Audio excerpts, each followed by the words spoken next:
My name is Steve Kale, and I'm the chair and the commentator for this panel. The panel is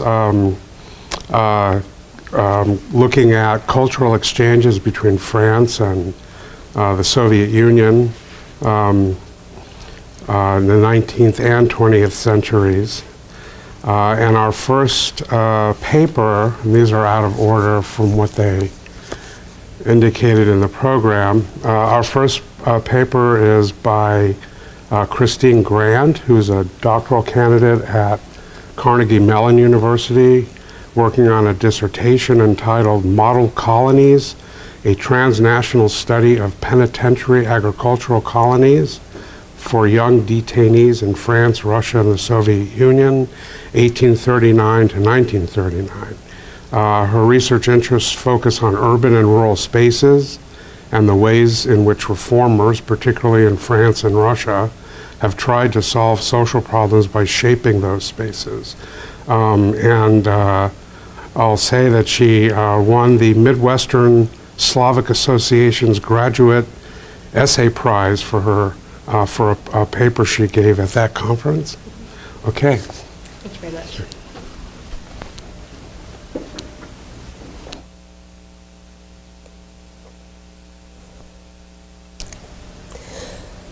One Saturday in 1866, a group of Russian tourists arrived by train at the town of Tours in France's historic and picturesque Loire Valley. Fatigued of chateaux, they took their coachman's advice to visit a quite different tourist attraction, an agricultural colony for juvenile delinquents. Located a few kilometers from Tours, the colony of Mettray had grown since its founding 26 years before to house almost 800 adolescent boys. While the enterprising coachman whiled away the time at a local restaurant, the Russians took a 6-hour guided tour of the colony. The well-ordered colony seemed to them the image of what rural life should be. Quote, "One did not think of a house of correction, but it seemed as if we were standing in the square of a small hamlet." He admired the staff's, quote, "interest in the children and respect for their human dignity," unquote. The visitor saw, in fact, exactly what the colony's founders had striven to create: a substitute family for children whose birth kin had failed them, and a model community that, if replicated, could stem France's rural exodus by teaching urban adolescents to love life and labor on the land. Many foreigners visited Mettray, the pioneer of an international movement to establish agricultural colonies for young criminals and vulnerable youth. And historians have studied the connections between reformers in France and other countries in Western Europe and North America, but no one's looked at Russia yet. And my research considers how this model traveled and was adapted to Russia, and then how it re-emerged in the early Soviet Union, reimagined for a new social and political climate. My work's both transnational, because it traces connections between France and Russia, and also comparative. And for today's paper, I'm taking a comparative view of two penitentiary agricultural colonies. This one, the Mettray colony, which was the most famous and influential of the French institutions, and the Gorky labor colony near Poltava in Soviet Ukraine, which became a model for other Soviet youth penitentiary colonies. And today I'm focusing on the role of agriculture in each of these institutions, both as a practical means of organizing and sustaining the colonies, but also its cultural significance in the work of rehabilitating marginalized and criminal children. So placing predominantly urban youths in a rural setting to rehabilitate them became the first widely adopted form of specialized treatment for young detainees. And this model relied upon a set of notions about rural and urban spaces and their inhabitants that ascribe not only physical but moral benefits to rural life during a time of rapid urbanization, during the transition to industrial capitalism. The colony that established this model and which became the gold standard, both in France and abroad, was Mettray. It was founded in 1839 by a former magistrate, Frédéric Auguste de Metz, and it took in boys who had committed crimes, most commonly theft or vagrancy, but they'd been acquitted due to their young age, according to the 1810 Penal Code. Now, prior to this, they had usually been placed in prisons where they mingled with adult criminals and were often abused or socialized to a criminal career. The two foundations of the Mettray system were fictive families and agricultural work. Its model spread throughout Western Europe, where nations were experiencing similar conditions of incipient industrialization and urbanization, that was also adopted in Tsarist Russia in the 1870s. Although Russia was still agrarian, similar ideas about rural virtues made the French model attractive there, and privately run penitentiary agricultural colonies operated until the revolution of 1917. In 1920, in Soviet Ukraine, as war, hunger, and displacement created thousands of orphans and abandoned children, one of these old agricultural colonies was repurposed by the new authorities to shelter these waifs, but also to develop a new system compatible with a socialist society of educating children in a collective. Colonies director Anton Makarenko used his experiences there to develop pedagogical theories that became the cornerstone of Soviet education and child rearing. And in 1935, he published a fictionalized account of his work in the colony. It was called Pedagogical Poem. And it became a classic of Soviet literature. In fact, its popularity has outlasted the socialist society that he was working to create. Makarenko rejected the progressive pedagogy that was then in vogue in the Soviet Union, but he created a system based on his own personal experience working in two youth institutions, first at the Gorky labor colony, his agricultural colony for young offenders, and later on at the Dzerzhinsky labor commune, which was an urban institution where homeless children worked in a state-of-the-art camera factory. For de Metz at Mettray, agriculture was fundamental to rehabilitating young detainees. This wasn't his original idea, although the way he implemented it was new.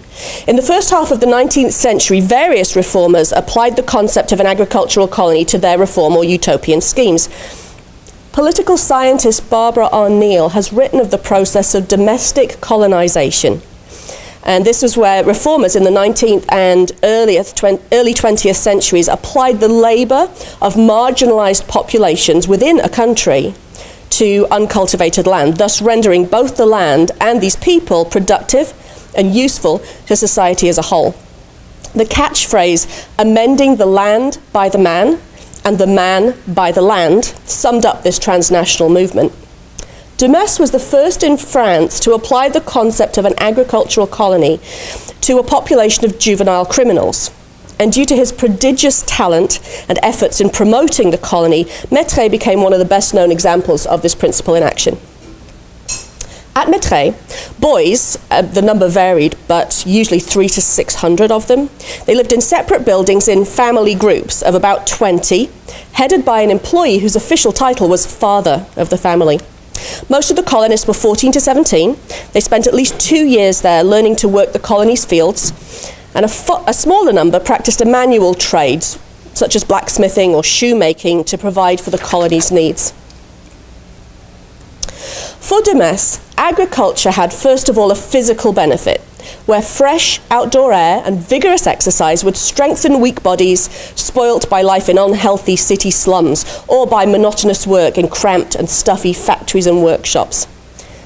Quote, "It is the air of the fields and not the sedentary tasks of the workshop which gives them a robust constitution, a precious gift indeed for the man who needs to work," unquote.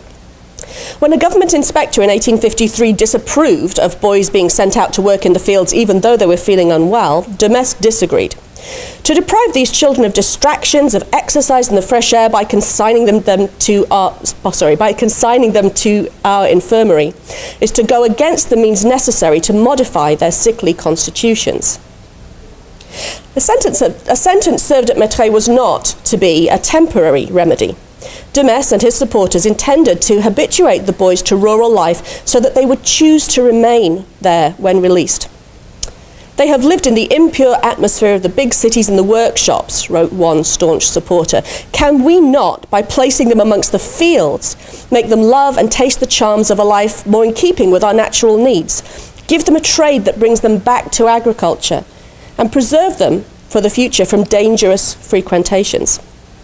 Evidently, these reformers believed that the key beneficial effect of agriculture was its location, far from the cities, which they viewed as magnets for vice, crime, and political unrest.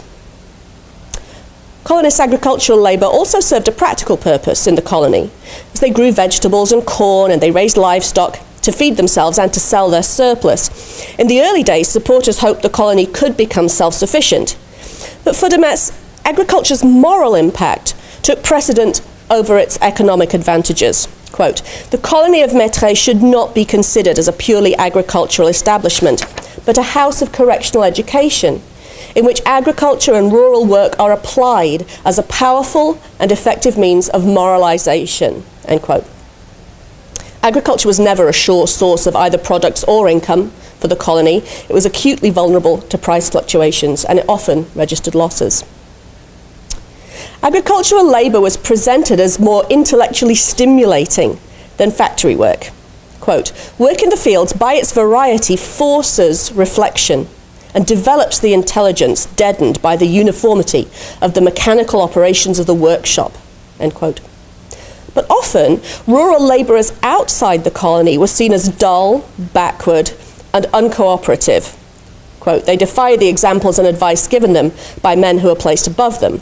End quote. Evidently, reformers did not believe work in the fields could of itself produce intelligent workers. This was only possible through the wise guidance and discipline of Mettray. Fresh air, exercise, and honest toil were the colonists' reward. But de Metz never spoke of any affective benefits from contact with the natural environment, such as peace, reflection, rest, or a sense of the sublime, which we tend to associate with time in nature these days. However, one writer who visited Mettray in the 1860s described a boy from a wealthy family who spent a few months living near to the colony. I'm going to read part of this quote. "The child walks in the countryside. All around him he sees labour, order, discipline, and thus learns to evaluate existence rightly. The double spectacle of calm and fertile nature and ordered and creative human activity in its turn speaks to his soul a language that it cannot help but hear. He lives in the heart of nature, in peace, truth, and labour." Thus, the working class boys of the Penitentiary colony became part of the spectacle that revived in the privileged boy those nobler sentiments seen as appropriate for his class. In other words, while colonists were obliged to approach nature as producers, the upper class boys and also other benevolent visitors to the colony related to it and to those labouring in it as consumers of an uplifting spectacle. Now, despite all these loudly proclaimed benefits, some children resisted field labour. Quote, "When the weather is very cold, some regret even the central prison, where instead of working outside, exposed to all the bad weather of the season, they were confined to well-heated workshops, with no other tools but a shuttle in their hands." End quote, although such mutinous remarks as that were soon hushed by a spell in the detention cell. Parents, too, were dissatisfied with a programme that robbed their sons of the opportunity to undertake apprenticeships in more lucrative industrial or artisanal trades. And by the 1880s, Mettray's governors recognised the validity of this argument and expanded the industrial workshops, agreeing that for a city boy to return home with no useful trade could doom him to a life of poverty and crime. When Anton Makarenko began his work with young detainees in 1920, he approached his task with a very different ideology and worldview than de Metz and his respectable, notable supporters. A teacher and the son of a railway worker, he supported the Soviet regime. When he accepted the assignment of directing an agricultural colony for juvenile delinquents and homeless waifs, he set out to run it on socialist principles. He named it the Gorky Labour Colony, after the eminent Soviet author. In the second picture, Gorky is there in the middle with his white hat on, visiting the colony. The original colony that he took over had been founded in 1891 by a charitable society. Unlike other penitentiary agricultural colonies in Tsarist Russia, it had emulated key characteristics of the system developed at Mettray, such as separate buildings for families of detainees. But despite being located in the fertile Black Earth region of Ukraine, the colony itself occupied a singularly inauspicious piece of land. And when Makarenko took over, attempts at cultivation met with little success. He later wrote, "The very soil on which our colony stood was unsuited to agricultural purposes. It was little better than sand, which a breath of wind sent shelving into dunes." In the first years of the Gorky colony, agriculture meant, first and foremost, a way to escape hunger. At this time, Ukraine was not entirely under Soviet control, and the Red Army was still fighting partisans. Government agencies struggled to provide the colony with the supplies it needed, and Makarenko and his charges often went hungry and in rags. Still, the detainees did not try to run away, since, as Makarenko said, there was nothing particularly attractive in the life of the streets during the year 1921. Once the Civil War ended, Makarenko managed to find ways for his colonists to get to work and bring in income. Without horses or farming equipment, they could not yet cultivate the colony's meagre fields, but they did manage to acquire a smithy. Makarenko wrote, "We were thrilled by the animation which the smithy brought with it.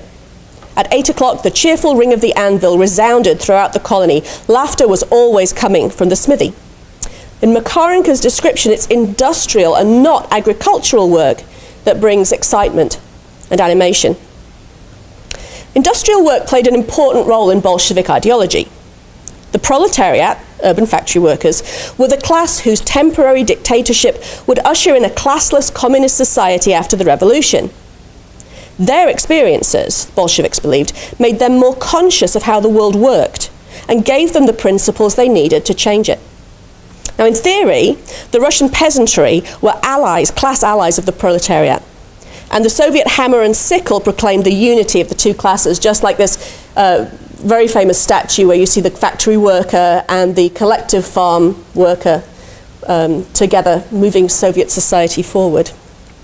However, any peasant who could employ laborers on his land or who owned enough agricultural equipment, horses or livestock was classified a kulak, a rich peasant, and viewed with deep mistrust as a proto-capitalist exploiter.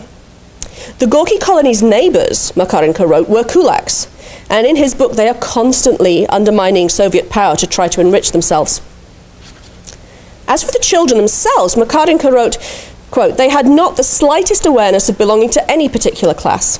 We had hardly any children of workers. The proletariat was for them something remote and unknown, while most of them harbored profound scorn for agricultural labor, or rather not so much for the labor as for the laborer's scheme of life and mentality."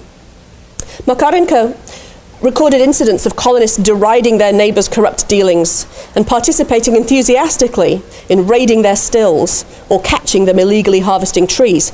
But gradually, the colonists came to think of themselves as proletarian. In 1923, Makarenko and his colonists left their original premises and took over the former estate of a noble family that had fled the country. The estate was on fertile land, and after colonists completed renovations, they soon had a thriving agricultural concern with various grain crops, milk cows, and a major hog breeding business. They met their own needs, they sold the excess, they could even help the poorest local peasants by distributing free piglets. The move away from the poor quality land that the Tsarist regime had deemed appropriate for young lawbreakers to the rich, productive former noble estate made Makarenko's work highly symbolic in the new Soviet regime. Makarenko claimed that by teaching the colonists to see themselves as a collective, he had developed in them a proletarian consciousness, even as they worked in agriculture.